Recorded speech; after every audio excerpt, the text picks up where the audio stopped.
আমি ভেৰগাঁও জিলাত 5খন সমষ্টিতে আমি আমাৰ UPPL দলৰ পৰা প্ৰাৰ্থী প্ৰক্ষেপ কৰিছে। যোৱাকালি আমি মনোনয়ন পত্ৰ দাখিল কৰিলোঁ। আজি আৰু আমাৰ মনোনয়ন পত্ৰৰ মানে স্ক্ৰুটিনি আছিলে। আজি আমাৰ আটাইকেইটা প্ৰাৰ্থীৰ মনোনয়ন পত্ৰ একচেপ্ট হৈছে আৰু আজিৰ পৰা আমি সম্পূৰ্ণৰূপে আমি ৰাইজৰ ওচৰত যাম, ঘৰে ঘৰে যাম, গাঁৱে গাঁৱে যাম, গাঁৱে গাঁৱে ঘৰে ঘৰে গৈ পেলাই আমি UPPLৰ প্ৰচাৰটো আমি তীব্ৰতৰ কৰি তুলিম। আমাৰ লক্ষ্য আৰু উদ্দেশ্য এটাই যে 15 বছৰত হাগ্ৰামা মহিলাৰ নেতৃত্বত BPF চৰকাৰে ৰাইজৰ ন্যূনতম সুবিধাখিনিও তেওঁলোকে দিব নোৱাৰিলে। জাষ্টিছ, ছিকিউৰিটি, ডেভেলপমেণ্ট এই তিনিটা বিষয়ক তেওঁলোকে ৰাইজক দিবলৈ সম্পূৰ্ণৰূপে ফেইলাৰ হৈছে। গতিকে আমি সেইটো কাৰণে আজি UPPL দলে বিকল্প দল হিচাপে থিয় হৈছোঁ আৰু সমষ্টিবাসী ৰাইজ তথা BTCৰ সৰ্বসাধাৰণ ৰাইজে UPPLক বিকল্প ৰাজনৈতিক দল হিচাপে বাছি লৈছে আৰু সেই হিচাপে আমি বিকল্প দল হিচাপে আমি পৰিৱৰ্তনৰ নামত BTR চুক্তিৰ সম্পূৰ্ণ ৰূপায়ণৰ নামত আমি ৰাইজৰ ওচৰত কাষ চাপিম আৰু ৰাইজে আমাক ইতিমধ্যে আঁকোৱালি লৈছে আৰু আমাৰ বিজয় নিশ্চিত হৈ আছে। আপুনি ভেৰগাঁও সমষ্টিৰ পৰা প্ৰতিনিধিত্ব কৰিছে। ভেৰগাঁৱত বৰ্তমান BTCৰ উপাধ্যক্ষ নিৰ্বাচন কৰি কাৰ্যনিৰ্বাহ কৰিছে BPFৰ। গতিকে তেখেতক পৰাস্ত কৰিবৰ কাৰণে আপুনি কোনবোৰ ইছ্যু লৈ আপুনি ৰাইজৰ মাজত যাব বা আপোনাৰ মেইন ফেক্টৰ কোন হ'ব এবাৰ, বিজেপি নে BPF? আমাৰ ভেৰগাঁও সমষ্টিত ফেক্টৰ বুলি এতিয়ালৈকে কোনো প্ৰাৰ্থী আমি দেখিবলৈ পোৱা নাই। BPFে হওক, BJPয়ে হওক বা অন্য ৰাজনৈতিক দলৰ প্ৰাৰ্থীয়ে হওক, আমি ফেক্টৰ বুলি এতিয়া আমাৰ লগত থিয় দিব পৰা তেওঁলোকে ক্ষমতাত আহি পৰা নাই। আমি প্ৰধানকৈ BPFৰ লগত যুঁজিব লাগিব, কাৰণ তেওঁলোকে 15 বছৰ BTC শাসন কৰিলে।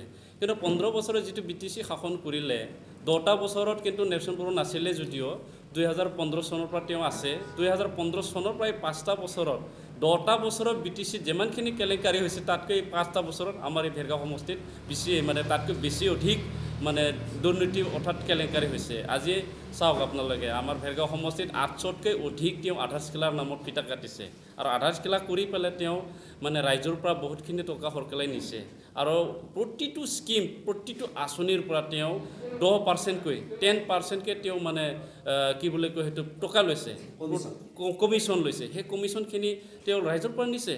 তো ৰাইজে বিচৰা নাই যে ৰাইজে তেওঁক আকৌ জিকাই দিব বুলি ৰাইজে বিচৰা নাই। আৰু ইতিমধ্যে আমাৰ যোৱাকালি মনোনয়ন পত্ৰ দাখিল কৰাৰ সময়ত যিখিনি আমাৰ মানুহ গেডাৰিং হ'ল, এই মানুহ গেডাৰিং হোৱাত দেখি পেলাই ৰাইজে বহুত উল্লাস হৈছে, উৎসাহ জাগিছে বা ইনস্পিৰেশ্যন পাইছে যে UPPL দলৰ প্ৰাৰ্থী হিচাপে মই ভেৰগাঁও সমষ্টিৰ পৰা জিকি যোৱাটো নিশ্চিত হৈছে। যদি আপুনি UPPLৰ পৰা জয়ী হয় বা যদি BTCত UPPLৰ চৰকাৰ হয়, তেতিয়াহ'লে এই ভেৰগাঁও মহকুমাত কোনবোৰ সমস্যাক আপোনালোকে প্ৰথমে টাৰ্গেট হিচাপে ল'ব?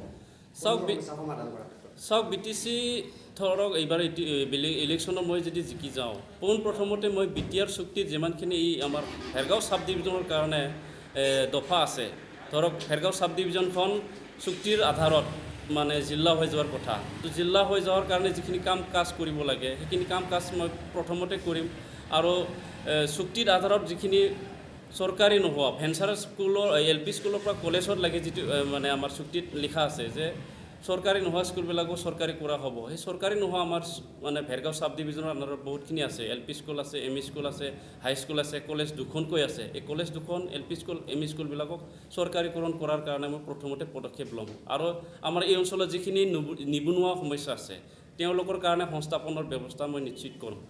UPPLৰ 5 সমষ্টিত কেন্দ্ৰীয় UPPLৰ পৰা 5টা সমষ্টিটো মনোনীত কৰা হৈছে। তাৰে 31 নম্বৰ খৈৰাবাৰী সমষ্টিত বাবুল বসুমতাৰী, 32 নম্বৰ ভেৰগাঁও সমষ্টিত দাৱেচা বড়ো, 33 নম্বৰ ননাই চেৰফাং সমষ্টিত কৃষ্ণ বাহাদুৰ গিৰি, খালিংদুৱাৰ সমষ্টিত দিলীপ বড়ো আৰু মদৈবাৰী সমষ্টিত এণ্টনি বসুমতাৰীক কেন্দ্ৰীয় কমিটি UPPLৰ পৰা মনোনীত কৰা হৈছে। তাৰ কাৰণে তেওঁলোকৰ মনোনয়ন আমি ছাবমিট কৰিলোঁ। আজি তেওঁলোকে স্ক্ৰুটিনি কৰিলে বৈধ হৈছে 5জনৰো। তাৰ কাৰণে নিৰ্বাচনী প্ৰচাৰ আমি ফিল্ডত প্ৰচাৰৰ ৰণকৌশল তৈয়াৰ কৰি প্ৰচাৰৰ কাম তুংগত কৰিম। তাৰ কাৰণে শক্তিশালী স্থিতিত ৰৈ যাবৰ কাৰণে ভেৰগাঁও জিলা হিচাপে নিৰ্বাচনী প্ৰচাৰ সমিতি আমি গঠন কৰিলোঁ। তাৰে চেয়াৰমেন দৈথন স্বৰ্গীয়াৰী, ছেক্ৰেটাৰী জহুলা বড়োক লৈ পেলাই শক্তিশালী এটা নিৰ্বাচনী প্ৰচাৰ কমিটিও বনালোঁ। তাৰ কাৰণে আমি জিলা কমিটিত পেৰেণ্টছৰ কমিটি আছে, ওমেন চেল আছে, ইউথ চেল আছে, তেওঁলোকে শক্তিশালী স্থিতিত কাম কৰি আছে। আৰু 5টা সমষ্টিত ব্লক কমিটিসমূহে নিজা নিজা উইংছবিলাক গঠন কৰা হৈছে। তাৰ কাৰণে জিকাই নিবৰ কাৰণে যিখিনি পৰিকল্পনা একেবাৰে তৃণমূল পৰ্যায়লৈকে আমি বহুত কমিটিও গঠন কৰিছোঁ, পলিং এজেণ্ট ঠিক কৰিছোঁ, সকলো প্ৰস্তুতি তুংগন কৰি তোলাইছোঁ। তাৰ কাৰণে অহা 4 তাৰিখত যিটো নিৰ্বাচন হ'ব, আমাৰ UPPLৰ মনোনীত প্ৰাৰ্থীক সকলো জাতি জনগোষ্ঠীক আমি আহ্বান জনাইছোঁ যাতে আমাৰ প্ৰাৰ্থীসকলক জিকাই নিয়ে, তাৰ কাৰণে আহ্বান কৰিছোঁ। তো তাৰ কাৰণে প্ৰচাৰ কাৰ্যৰ যিখিনি প্ৰস্তুতি নিজা নিজা সমষ্টি কমিটি, নিৰ্বাচনী প্ৰচাৰ কমিটিও গঠন কৰা হৈছে। তেওঁলোকে প্ৰাইমাৰীসমূহলৈকে মানে ভোট কমিটি, চেণ্টাৰ ৱাইজত ভোট কমিটিও গঠন কৰিছে। তাৰে মানে আঞ্চলিক এলেকাক লৈ পেলাই আঞ্চলিক ভিত্তিতো নিৰ্বাচনী প্ৰচাৰ মানে কমিটি গঠন কৰা হৈছে। তাৰ কাৰণে তৃণমূল পৰ্যায়লৈ যিখিনি প্ৰক্ৰিয়া লৈ যাব লাগে UPPL হিচাপে, ভেৰগাঁও জিলা হিচাপে আমি পূৰ্ণভাৱে প্ৰস্তুতি সমাপন কৰিছোঁ। যিহেতু 10টা সমষ্টি ওদালগুৰি জিলাত, হয়, আটাইকেইটা সমষ্টিতে বৰ্তমান BPFৰ দখলত আছে। হয়, গতিকে BPFৰ দখলত থকা এই সমষ্টিকেইটাক উদ্ধাৰ কৰিবৰ কাৰণে আপোনালোকে তেওঁলোকৰ কোনবোৰ দিশ, মানে দুৰ্বলতা কোনবোৰ দিশ আপোনালোকে ৰাইজৰ মাজলৈ লৈ গৈছে, কোনবোৰ ইছ্যু?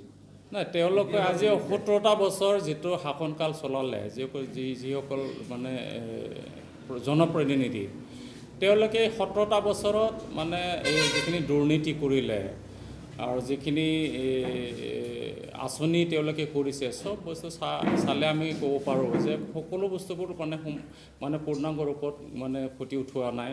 আৰু তেওঁলোকে যিখিনি কাম কাজ কৰিছে, ৰাইজে মানে হতাশাগ্ৰস্ত হৈছে। তাৰ কাৰণে তেওঁলোকক এই 17টা বছৰত যি শাসনকাল চলালে, তেওঁলোকৰ যিটো শাসনকালৰ কাৰ্যনীতিবিলাক চবেই মানে আন্দাজ এটা হৈ গৈছে।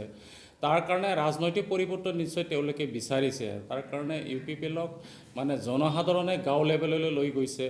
আৰু আজিৰ তাৰিখত আৰু মনোনীত প্ৰাৰ্থী যিখিনি কেণ্ডিডেট আমাৰ সেই সমষ্টিসমূহৰ গাঁও লেভেল একেবাৰে তৃণমূল পৰ্যায়লৈ আহ্বান কৰিছে যে মিটিং কৰিব লাগে, আমি নতুন দল আঁকোৱালি ল'ম। আৰু সেই নতুন প্ৰস্তুতিৰে যি ৰাজনৈতিক পৰিৱৰ্তনৰ কথা কৈছে, সেই ৰাজনৈতিক পৰিৱৰ্তনত সকলো ৰাইজে সমভাগী হ'বৰ কাৰণে আহ্বান জনাইছে তেওঁলোকেও। আপোনালোকে এই আটাইকেইটা সমষ্টিত BJPও প্ৰাৰ্থী প্ৰক্ষেপ কৰিছে, গতিকে BJP আপোনালোকক অসুবিধাত পেলাব পাৰে নেকি?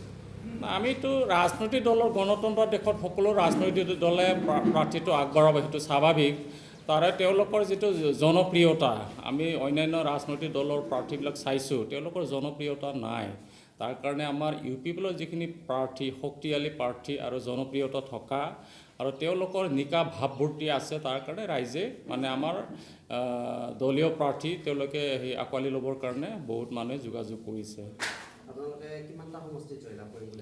আমি এতিয়া ভেৰগাঁও জিলাত যিখিনি 5টা সমষ্টি আছে, 5টা সমষ্টিত যিটো প্ৰচাৰ কৰিছোঁ নহয়, সেই প্ৰচাৰত নিশ্চিতভাৱে আমি 5টা সমষ্টিত জয়ী হ'ম।